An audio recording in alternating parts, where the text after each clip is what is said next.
Достар, баршаңызға сәлем. Маған подписка жасап, лайк қойды ұмытпаңыздар. Ер адамның киімін неге басуға болмайды?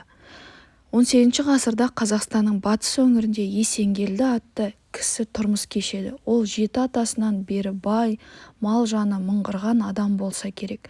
Нағыз шынжыр балақ, шұбар төс дәулетті адам екен. Болыс болып елде билейді.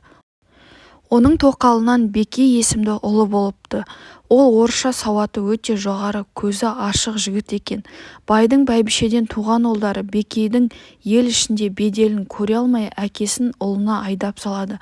Оған балаңыз атадан қалған дәулетті бей-берекет шашып жүр, ел-жұртқа абыройсыз қылып бітті деп жамандайды.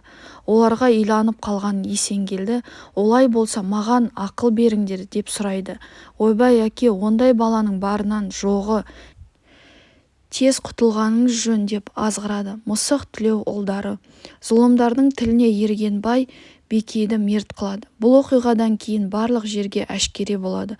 Байдың келіні өте есті жан екен. Әкесінің өзі ұлының түбіне жеткендігін дәлелдеп, қазы билердің алдына жүгінеді. Бай баласын өлтіргенін мойындап өкінеді. Даудың соңы құнға кеп тірелгенде өжет әйел, еріме құт болмаған дәулет маған да бақыт бермейді.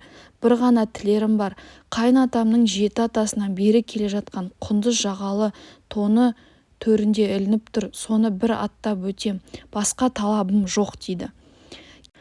Келіннің өтініші орындалады. Көп ұзамай Есенгелді бір жұтта 4 түлік малынан тегіс айырылып таяқ ұстап қалады. Киелі киімі аяққа тапталғандықтан байдың бағы тайыпты. Ақыры Есенгелді жоқшылықта қайыр сұрап жүріп өлген екен.